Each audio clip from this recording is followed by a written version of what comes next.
Iniciando mais um podcast Se Liga na Vida aqui para você do outro ladinho aí.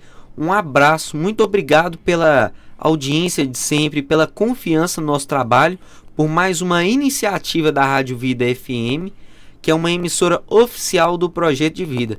Gente, hoje a gente vai conversar coisas que são muito importantes para você que vive na igreja, para você que quer se tornar um adorador, para você que quer participar do louvor da igreja e para você também aí de casa, que às vezes olha assim e fala: gente, minha história tá perdida, já pequei demais, Deus não vai me aceitar, não, isso não é para mim, isso tem de ser cristão, não dá certo.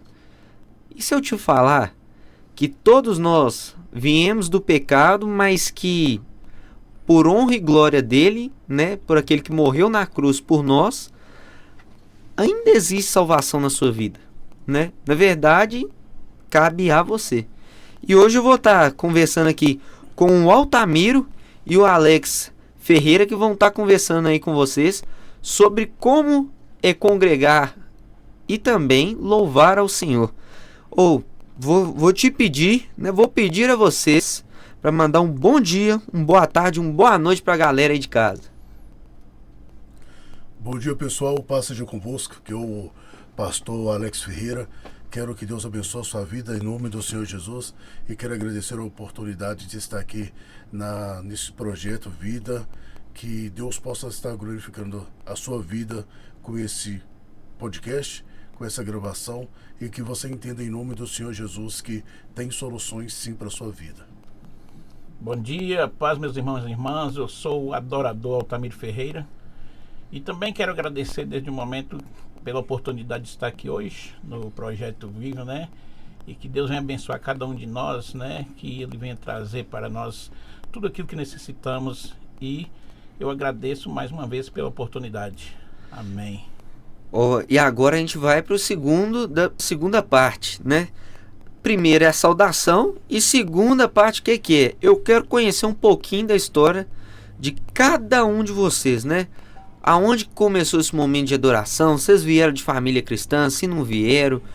Se tiveram uma passagem marcante ou então sempre tiveram vivendo para o Senhor, nunca se desviaram? Como é que é essa história? Bem, eu, Alex Ferreira, eu fui praticamente nascido e criado no centro espírita, aonde minha mãe frequentava. E ali dentro tive muitas experiências, mas na medida que eu fui crescendo, eu fui percebendo que tinha algo mais forte dentro de mim e que eu não conseguia entender. Aí eu comecei a estudar aleatoriamente religiões, até que eu cheguei a conhecer a Bíblia Sagrada e tive um encontro com Deus. E através desse encontro com Deus comecei a buscar esse sistema de governo, essa consciência do autor e consumador da nossa fé, e foi onde tudo foi acontecendo, o milagre de Deus na minha vida. Altamiro, fala comigo, meu irmão. Então, Vinícius, eu sou natural da Bahia, né? Mas há mais de 30 anos eu resido aqui em Belo Horizonte. Minha família, toda a família é católica, né? Eu também era.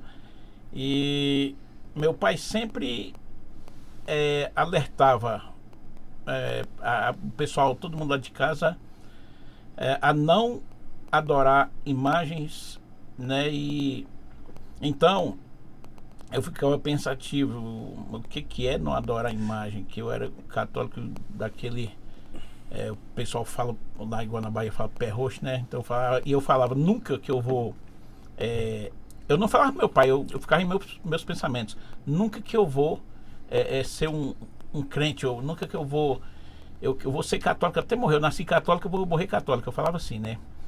Aí então eu vim embora para Belo Horizonte e aqui eu conheci uma pessoa chamada Vanderly.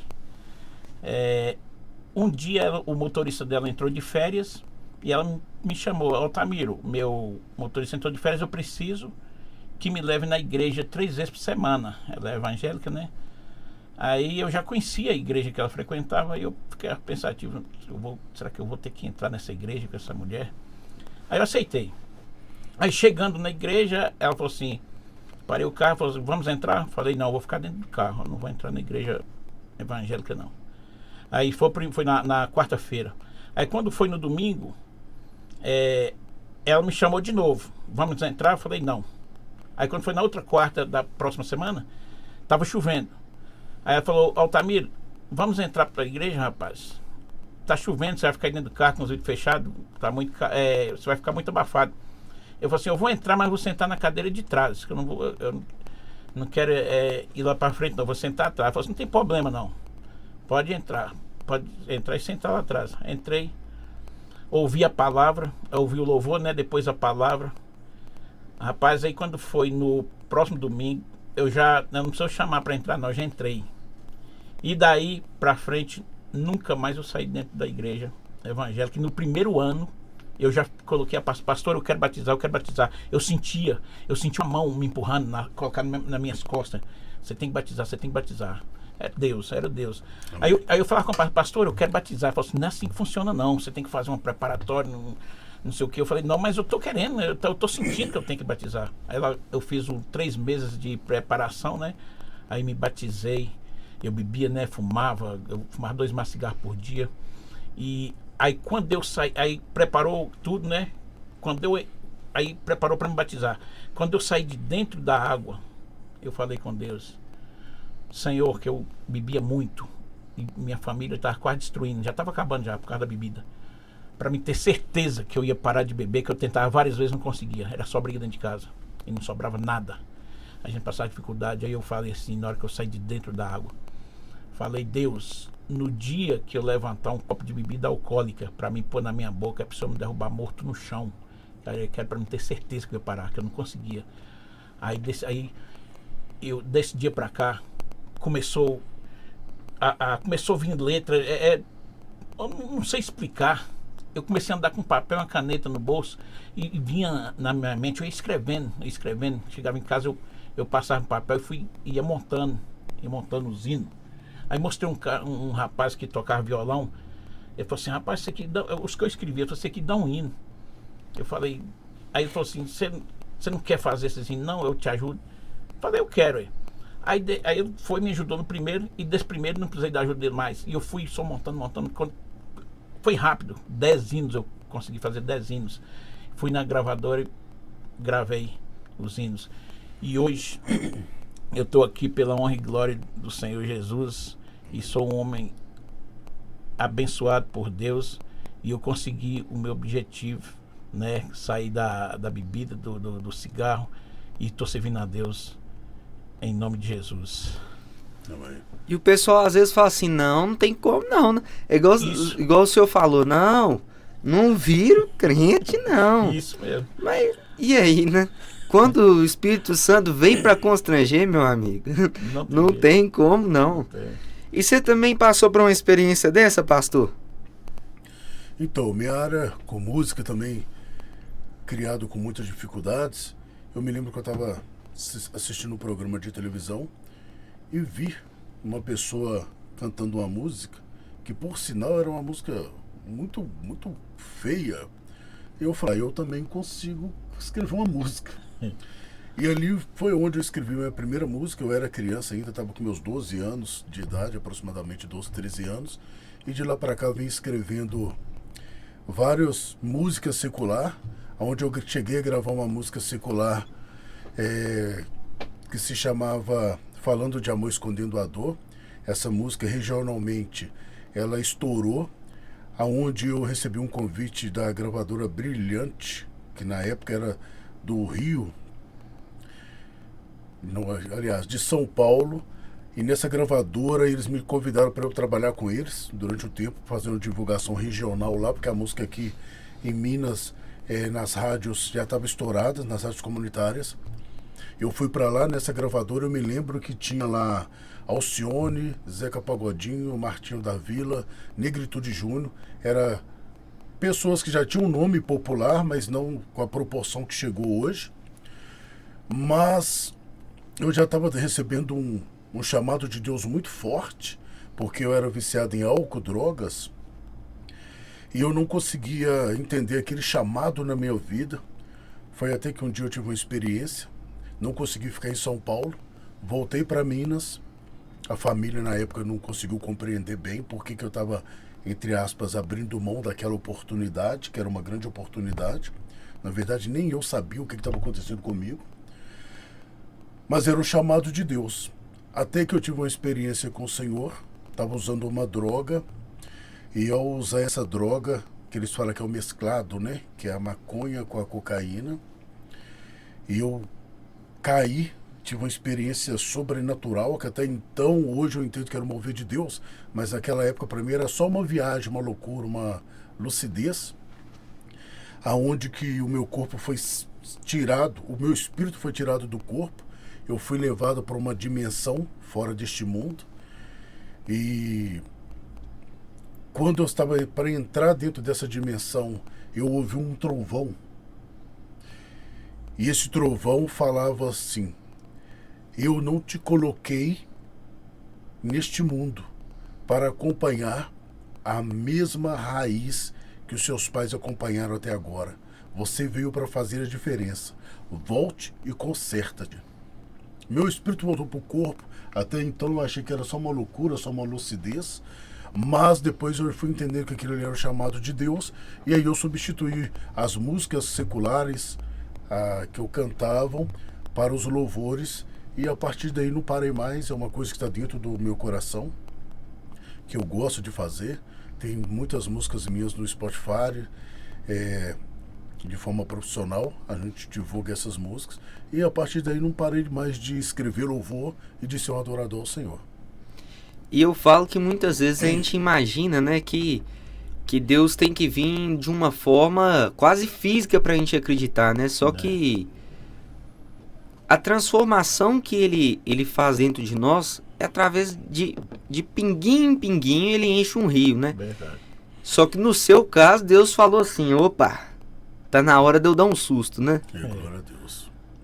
E me fala uma coisa, desde então, né, desse período de conversão, pastor, hoje o que o senhor está vivendo, né? O que tá mostrando que o pastor Alex tá fazendo da vida, né? Tá transformando, tá edificando, tá cantando, o que ele tá fazendo? Então, Vinícius, o que acontece? A partir dessa experiência com Deus, eu comecei a aprofundar nas Escrituras Sagradas e percebi que a Escritura Sagrada, para mim, eu tenho ela como um livro de ciência. Por que um livro de ciência? Porque há uma possibilidade fisiológica, biológica, neural e espiritual para que o ser humano passe por uma real transformação. Ou seja, espiritualmente dizendo, na nossa crença, a gente passa pelo processo litúrgico, que é passar pelas águas. Mas e após passar por essas águas, o que a gente faz? Qual que é o próximo passo? Tem muitas pessoas que passam pelas águas, aceitam Jesus como o único e suficiente Salvador, mas esquece que o ser humano tem várias esferas de vida, como a vida psico, social, espiritual, emocional, familiar e financeira. E todos esses níveis de vida têm algo em comum, que é a importância do desenvolvimento pessoal e da inteligência espiritual para que as pessoas cheguem na sua melhor versão, para que as pessoas alcancem seus objetivos de forma mais clara. E a palavra de Deus no livro de Romanos 12 nos mostra algo muito rico, que ela fala que sim, o ser humano pode sim criar um novo futuro, ou seja, o ser humano ele não é um escravo do seu passado, ele é o criador do seu futuro. Só que para que você construa um novo futuro, você precisa de se desapegar da sua personalidade antiga, que foi construída no decorrer dos anos, a personalidade pecadora, fraca, descrente, e se apegar na nova criatura criada internamente. Por quê? Porque existem ferramentas para que o ser humano seja transformado. Então, assim, a igreja, os pastores, fez e continua fazendo um papel muito importante para a sua vida, mas para a vida da sociedade, mas nós precisamos entender que o ser humano não tem só a vida espiritual para ser desenvolvida, ela tem a vida psicossocial, espiritual, emocional, profissional, familiar e financeira. E para que você consiga alcançar a sua melhor versão, a sua transformação, você precisa desenvolver essas vidas. Porque senão você corre o risco de acontecer o que acontece com a maioria das pessoas hoje. É um cristão fiel a Deus, assíduo às palavras de Deus, mas fica tentando vencer o mundo com um cérebro e uma mente que carrega um código que não serve mais para ele. E aí eles ficam sofrendo essa dificuldade de colocar em prática os seus sonhos, os seus filhos, os seus objetivos, porque não conhece essas ferramentas espirituais que todo ser humano, quando são inseridos aqui, recebe de Deus, que é as ferramentas e os recursos disponíveis que Deus deu dentro de todo ser humano para que ele possa desenvolver a sua vida.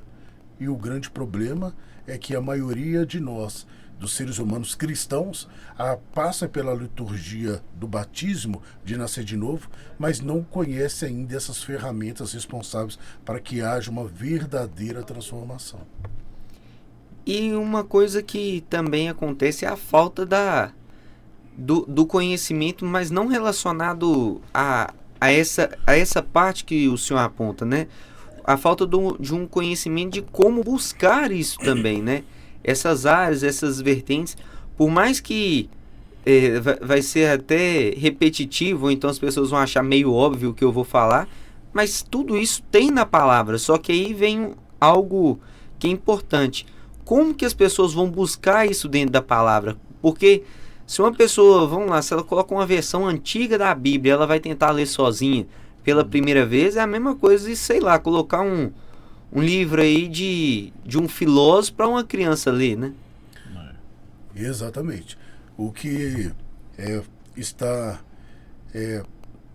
faltando no sentido desse desenvolvimento é justamente buscar o conhecimento que a própria Escritura Sagrada mostra para nós. É por isso que quando eu estudei teologia, eu fiz questão de fazer uma teologia sistemática, onde eu estudo Deus como Criador dos céus, como teorema, como axioma, Jesus como único e suficiente Salvador, mas também foquei muito no ser que ele criou, que é o ser humano. O ser humano, ele é a forma mais avançada de todas as criações de Deus. Por quê? Porque tudo que existe, tudo que não existe e tudo que ainda vai existir veio ou ainda se encontra dentro do ser humano. Só que a matriz foi abalada e o modo de operação sofreu alteração. A partir daí, nós nos tornamos pessoas semelhantes, porém diferentes. Quando eu falo semelhante, porém diferente, todo ser humano já nasce com uma predisposição espiritual genética do pecado, que vai ser a sua inclinação. A partir do momento que você identifica a sua inclinação, você se torna responsável. É por isso que, biblicamente dizendo, eu gosto de dizer que para Deus não existe vitimismo. Que o vitimismo é um comportamento que as pessoas se colocam para tentar julgar a família, a sociedade, o governo. Mas por que para Deus não existe o vitimismo? Justamente porque ele colocou o ser humano aqui na Terra com ferramentas e recursos disponíveis para que ele possa mudar a sua realidade. Agora, como é que nós usamos essas ferramentas? Aonde se encontram essas ferramentas? Nossa própria estrutura humana, nosso cérebro, os nossos sentimentos, a nossa emoção, são ferramentas naturais que nós podemos usar dentro de nós, mas infelizmente a maioria das pessoas tem dificuldade de entender que são ferramentas. Vou te dar um exemplo, Romanos 12 diz: não vos conformeis com este mundo, mas transformais pela renovação da sua mente. Deu para entender? Entendo. Ou seja, esse versículo em si só ele já fala, você não é escravo do seu passado, você é o criador do seu futuro. E nós temos essas ferramentas. Costumo dizer também, Vinícius, que, por exemplo, os nossos pensamentos não ficam só dentro da nossa cabeça. O nosso pensamento, ele por natureza, ele passa por uma reação química correndo dentro do nosso corpo, fazendo com que o nosso corpo reaja conforme as informações que ele está recebendo. Vou explicar de uma forma aqui mais simples.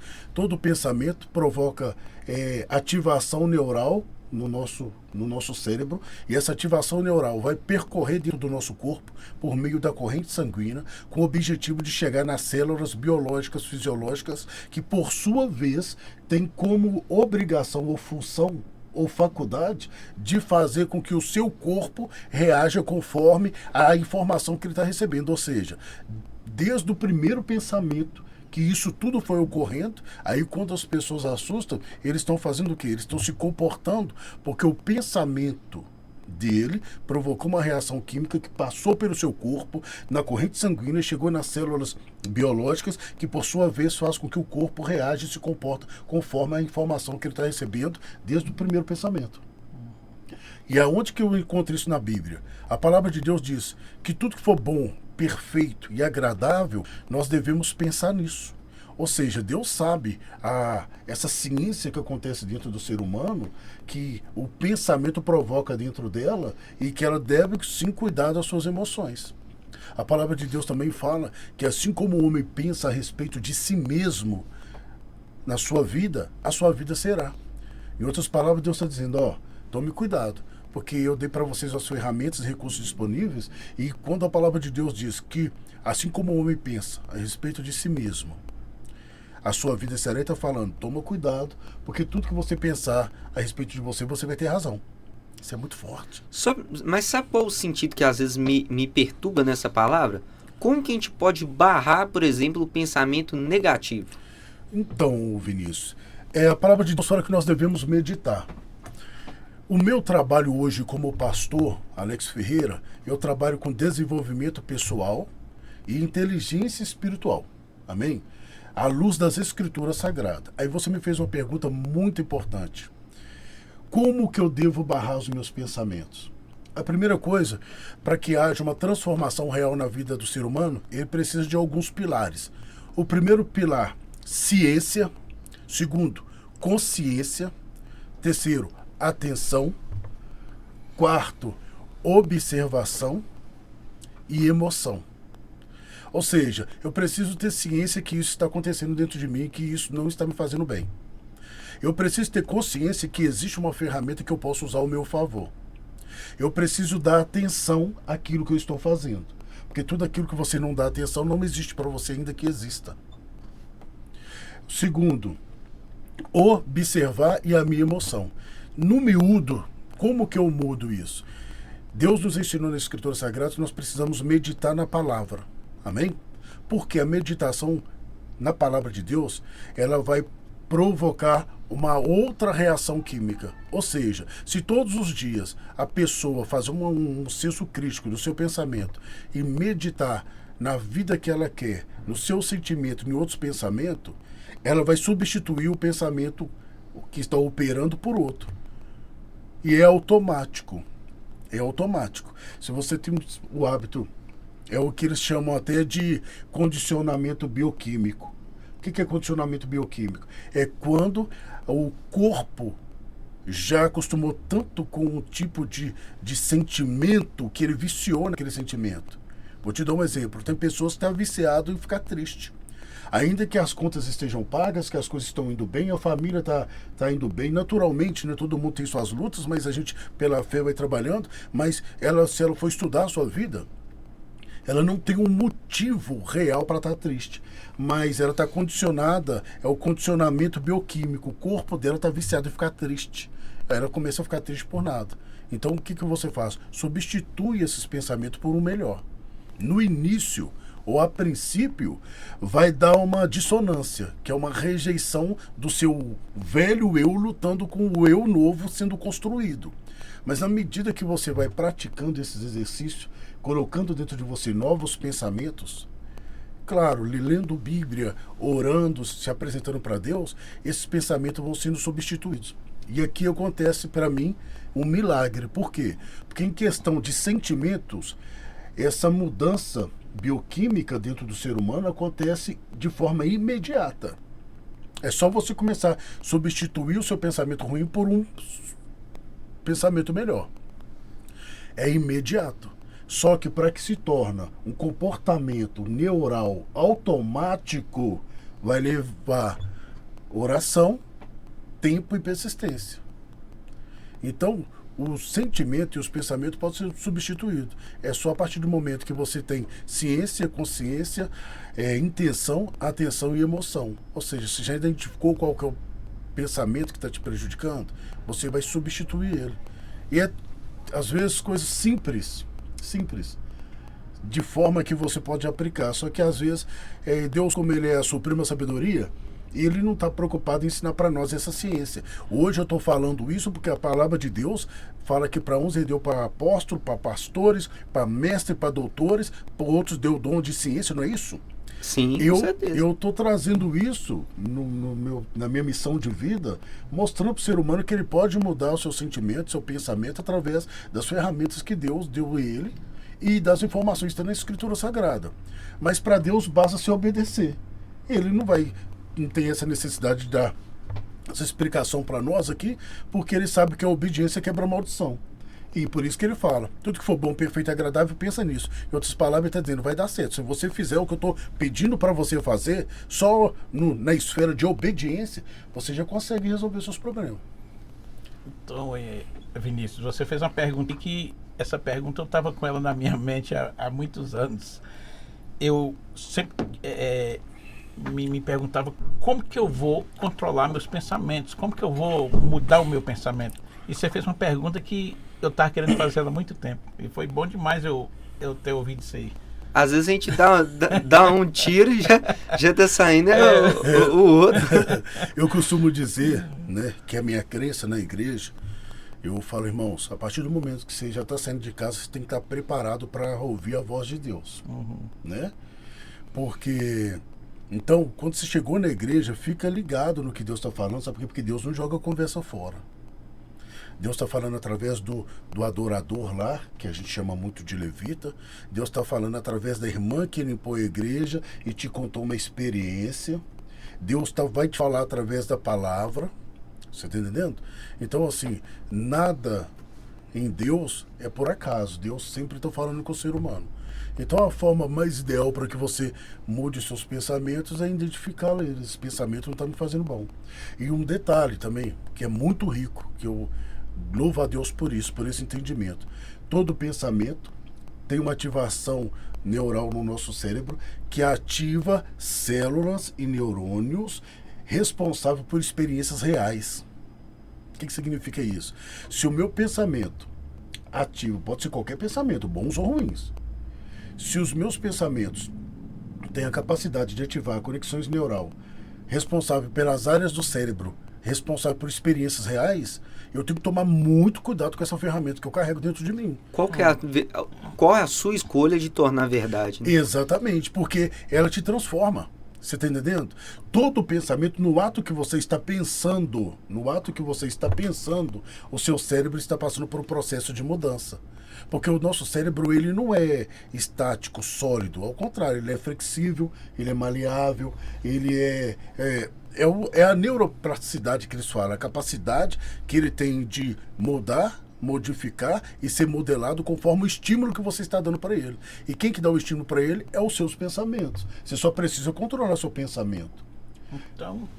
Então o que eu percebi aqui, que é a mesma coisa que que o pessoal fala, né? Cuidado que a sua, como é que fala? O que você fala não é como tem poder. Tem poder. Cuidado com suas palavras, porque a palavra tem poder. Acontece. Exato. Então, é baseado mais quase igual ao pensamento, né? Então, aí você entrou num outro assunto muito importante que você falou aqui. Importantíssimo. Por que a Escritura Sagrada fala que a palavra tem poder? Porque toda palavra, todas as palavras, carrega uma unção, uma frequência e um poder de modificar o seu cérebro. É a forma que a gente externaliza o pensamento que está aqui, né? Exatamente. Só é um reflexo. Só é um reflexo, exatamente. Por exemplo, aqui, ó, quando eu vou dar um exemplo. Isso aqui você falou que quem iniciou isso aqui, uma das pessoas foi seu pai. Isso Tudo começou dentro da cabeça dele. Ele começou a ter um pensamento que queria ter um projeto para edificar vidas, para abençoar pessoas.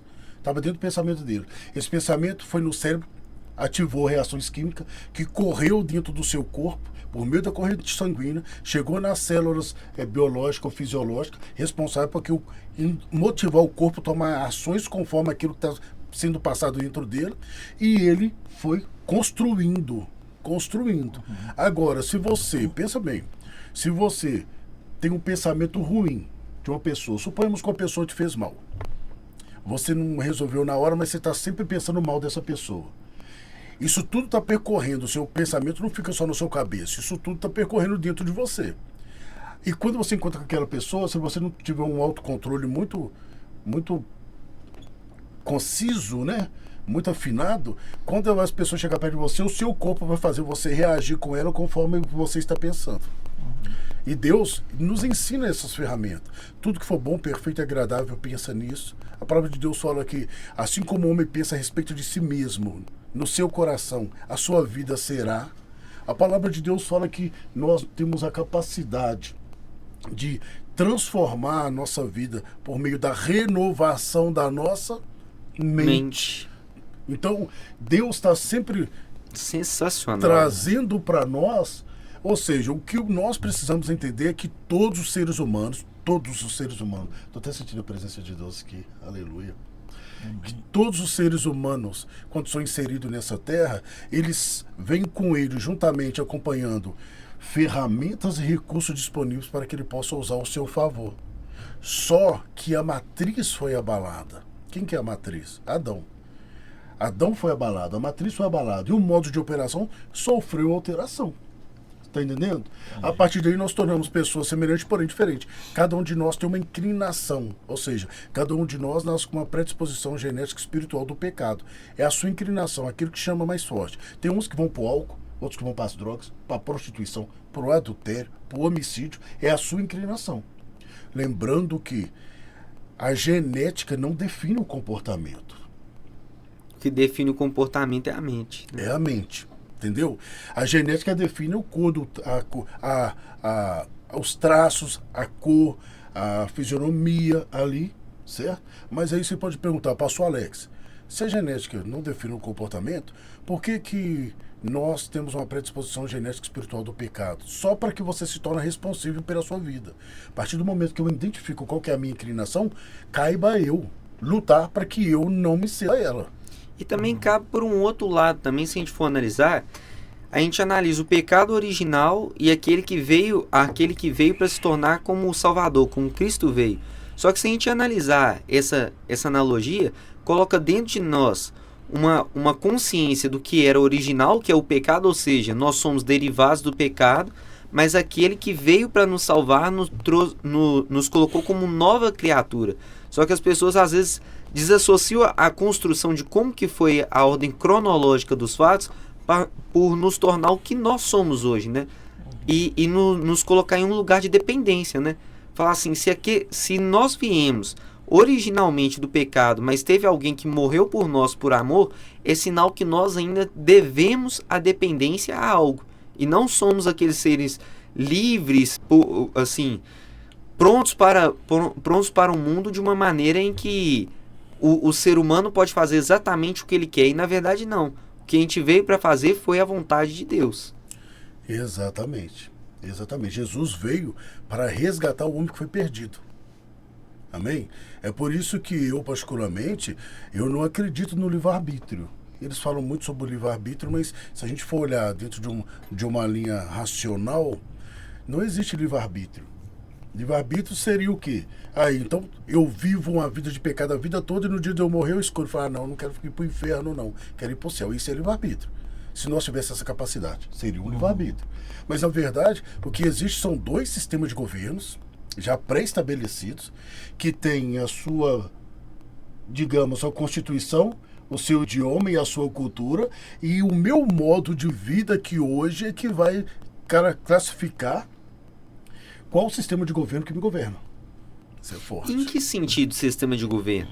Sistema de governo? Porque o que acontece?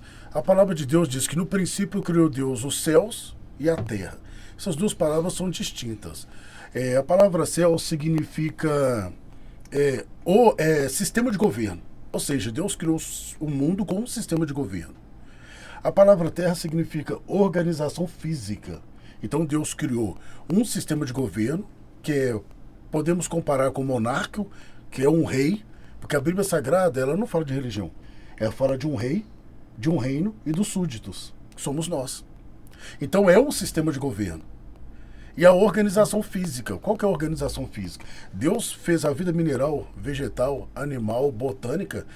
Todos esses níveis de vida sabem qual é a função dela. Você nunca vai falar assim, um pé de manga fala assim, eu não vou dar abacaxi. Porque ela sabe que a faculdade dela é da manga. O único ser que Deus criou, que deu dor de cabeça para Deus, é o ser humano. Pior que é verdade, Você tá entendendo? O único ser que Deus criou que tem dificuldade de crer em si mesmo, na sua essência, naquilo que ele é, a imagem e a semelhança de Deus, somos nós. Então, o sistema de governo, depois que o pecado original entrou na Terra, antes dele entrar na Terra, tinha um sistema de governo que era o de Deus. E uma organização física, uma terra. Certo? Só que depois do pecado original, passou a existir 2 sistemas de governo e uma organização física. Quais que são os sistemas de governo? O governo do mal e o governo de Deus. E agora esses 2 governos já estão pré-estabelecidos. Certo? E através da minha vida, da minha escolha, eu vou terminar a minha vida em um desses. Então, o livre-arbítrio que as pessoas entendem é que, no sentido que eu escolho para onde eu vou ir, não é bem assim. O seu comportamento, a sua vida, o seu sistema ético, moral, a constituição que você defende de crença é que vai definir para onde que você vai. E essa crença, no final, assim, se a gente for denominar, por exemplo, em várias vertentes, né, como a gente pode observar, a Igreja Católica, dentro do evangelismo, a gente pode observar igrejas quadrangulares, igrejas batistas, igrejas pentecostais, dessas variedades, né, essa gama de crenças que a gente observa dentro do mesmo Deus que a gente serve. Essa crença, como é que ela determinaria, né, a nossa salvação? Então, aqui entra nas vertentes teológicas, né? Arminiano, calvinista. O importante é que a pessoa saiba que o importante é chegar em Deus. Mas é muito fundamental que, a partir do momento que você está dentro de uma denominação, você tem que ser obediente àquela linha teológica. Por quê? Porque todo indivíduo deve ser desconsiderado no ponto de vista individual. O que significa isso?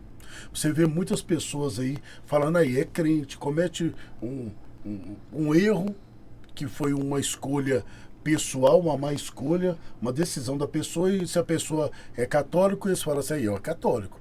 Aí se é crente, mas o que a pessoa precisa entender é que, se tratando de fé, nós temos que entender que o reino de Deus é como literalmente uma nação. E toda nação tem o seu idioma, sua constituição, que é a Bíblia, e a sua cultura. Ou seja, rege na Constituição que todo cidadão deve ser desconsiderado no ponto de vista individual. Vou repetir. Todo cidadão deve ser desconsiderado no ponto de vista individual. O erro de um não representa todo mundo. Agora, se a pessoa congrega em qual seja a denominação, para quem está de fora, traz uma confusão. Mas, afinal de contas, se Deus é um só, por que tanto de igreja? Por que tanto de denominação? Porque eles ainda não entendem o corpo teórico do arminiano, enfim. Mas para nós ali dentro, é só você obedecer o que você está. A partir do momento que você está dentro de uma constituição, é a mesma coisa de uma empresa. A partir do momento que você está naquela empresa ali, você tem que vestir aquela camisa. Se você não vestir a camisa, você está fora. Ou se torna um rebelde ali dentro. Né?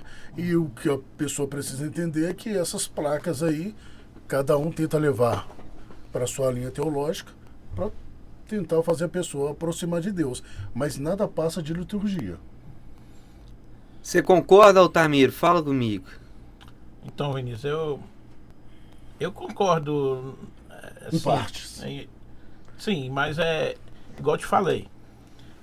Eu tenho pouco conhecimento ainda, né, sobre a palavra, né, mas eu tenho um pouco de conhecimento, sim.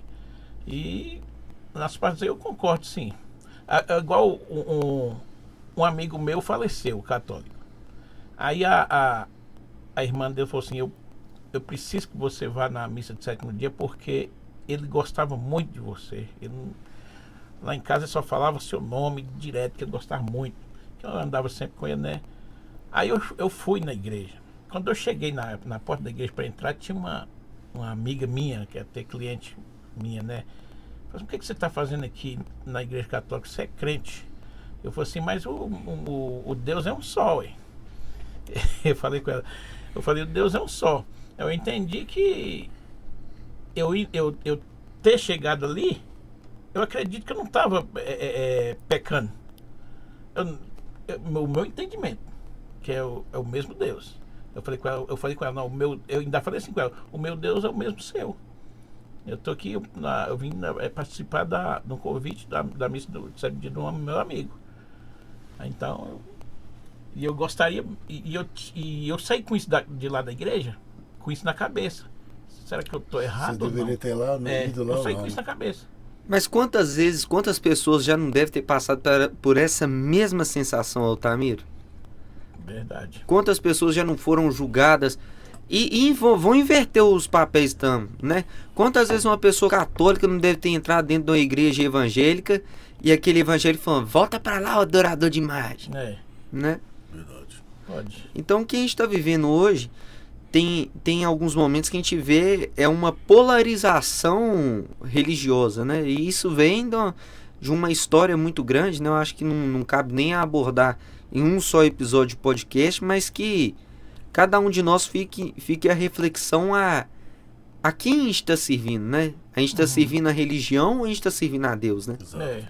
Eu costumo dizer o seguinte, ó, o espírita, não vou dizer todo mundo, né? Mas tem muito espírita, pessoa que mexe com candomblé, o homicida, o homossexual, todas essas pessoas, elas querem Deus. O grande problema são dois. Primeiro, para essas pessoas Deus foi apresentado de forma errada. Aqui que está o problema. Deus, ele ama todo ser humano, ele não ama o pecado. Você está entendendo? Deus não ama o pecado. E aqui, vou frisar novamente, talvez fique taxativo, é um sistema de governo. Se a pessoa ir para qualquer país e quiser ter a cidadania daquele país, ele tem que viver como aquele país ordena, né? Ordena, exatamente, ordena. O grande problema da igreja evangélica cristã é que eles queriam colocar as pessoas dentro do céu de qualquer maneira. E não é assim que funciona. Quando eu digo de qualquer maneira, fazendo com que as pessoas não entendam o seu respeito. E isso trouxe uma rejeição muito grande, principalmente de Jesus. Por quê? Eu vou te dar um exemplo. Grandes pessoas que têm suas opções sexuais, a maioria deles não tem dificuldade de aceitar Jesus. Por quê? Porque Jesus foi apresentado para eles de forma errada. Mas, na verdade, são pessoas como qualquer outra pessoa que também quer Deus. Certo? Agora vem a segunda parte, que é a observação. A doutrina também não pode afastar pessoas. Exato, mas aí tem uma outra parte. Eles têm que entender o seguinte.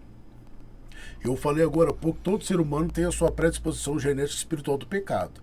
A deles, por exemplo, se tratando de opção sexual, é a opção sexual, certo? Eles têm que entender o seguinte, eu quero Deus, mas Deus é um sistema de governo, ele é um criador e ele tem uma constituição que para eu fazer parte desse sistema de governo, eu preciso abrir mão da minha carne, do meu eu, do meu ser. Assim como eu, para ser cristão hoje, eu tive que abrir mão da minha predisposição genética e espiritual do pecado. Você está entendendo? Entendo, eu sei sim. qual que é. Agora, o que não pode fazer é o que tem acontecido. As pessoas querem que Deus se enquadre a elas. É por isso que Deus e Jesus detestam a religião. Por quê? Porque a religião faz as pessoas pensarem que elas podem servir a Deus do jeito delas. Ô pastor, eu vou fazer uma coisa então. Chegando ao final de mais um podcast, eu quero que o senhor e o Altamiro deixem um recado pra galera de casa, né? Que ainda vai, pelo visto que eu tô olhando aqui, a gente vai ter que render mais uns 5 podcasts, porque a temática é gigante, relacionado à denominação, à crença, à doutrina, à religiosidade. Então são uma gama de conhecimentos que a gente vai ter que sentar aqui e discutir. Mas por hoje, qual que é o recado que a gente deixa para a galera de casa? Eu, como o pastor Alex Ferreira, quero dizer para você que talvez está debaixo de uma opressão, de depressão, desanimado com a sua vida, acreditando que não tem mais soluções para você. Quero dizer para você que tem sim. Jesus é o caminho, a verdade e a vida, e ninguém vai ao Pai se não for por Ele. E também deixo um recado para os irmãos que já estão em Cristo Jesus, que às vezes está desmotivado, desanimado e acredita que a sua vida não pode mudar. Deus deixou ferramentas e recursos disponíveis para que todos os seres humanos pudessem ser não vítima do seu passado, mas criador do seu futuro. Tudo se faz novo. Você pode sim começar uma nova vida, basta ter as instruções e tomar conhecimento dessas ferramentas que você tem dentro de si, mas talvez não tenha esse conhecimento, e se não tem esse conhecimento, essa ferramenta acaba sendo usada contra você. Nós estamos ali na Igreja Pentecostal Família Celestial, Campos Elísio, na Avenida Parnarama, número 533. Vai ser um prazer receber vocês lá em Betim. Que Deus abençoe vocês. Eu agradeço pela oportunidade do Projeto Vida, ao Vinícius, em nome de Jesus, e todos que compõem essa casa. E eu deixo aqui minha gratidão. Amém? Amém. Muito obrigado, pastor. Altamiro. Então, Vinícius, o que o Alex falou aí já foi suficiente, mas eu tenho aqui a família. Como eu fui muito desconcentrado. A minha família sofrer assim por motivo de o vício da bebida e do cigarro. Eu morava num apartamento pequeno e meu menino tinha bronquite, eu não tinha noção do perigo que eu estava causando a ele, né? E minha esposa falava: você tem que parar de fumar dentro de casa, você está matando meu filho. Eu não tinha noção disso por devido ao vício, né, que tomava conta da minha mente naquele momento. E eu, depois que eu aceitei a Jesus, que eu fui para a igreja, eu vi a minha família de outra forma e vi como é bom você ter comunhão com sua família, ame seu pai, sua mãe, sua esposa, seu filho. A sua casa muda, a sua casa fica como que fica leve, entendeu? Então eu aconselho as pessoas, né, a observar, pensar muito, olhar para a sua família e fazer o melhor possível para estar agradando e colocando suavidade dentro da tua casa, que vai ser uma maravilha, igual está sendo na minha vida. Que a minha vida mudou completamente depois que eu passei a observar a minha família, dar valor que eu não dava valor à minha família, minha esposa, meu filho. E hoje eu dou valor e Deus transformou minha vida, minha casa é uma bênção, em nome de Jesus. E eu já quero agradecer, Vinícius, aqui pela oportunidade também, que eu nem vim aqui para... né, eu vim acompanhando o Alex e você me deu essa oportunidade. Amém. Eu te agradeço muito em nome de Jesus. Você merece. Né? E que Deus abençoe todas as famílias dessa terra e a sua também, em nome de Jesus. E Amém. Eu fico satisfeito por ter participado. E eu agradeço a Deus e a você, em nome de Jesus. Amém. É isso daí, pessoal de casa. Quero agradecer muito a participação de vocês dois aqui por ter apresentado algo que é tão importante para a nossa sociedade e para tantas pessoas hoje que não conseguem enxergar um caminho claro através da fé, mas também entender que a fé exige uma parte, uma transformação interna. E esses caminhos, sozinho, gente, ninguém consegue. Para você de casa, um beijo, um abraço, obrigado pela confiança no nosso trabalho. E é como eu sempre digo, projeto de vida, porque cuidar de pessoas é a nossa missão.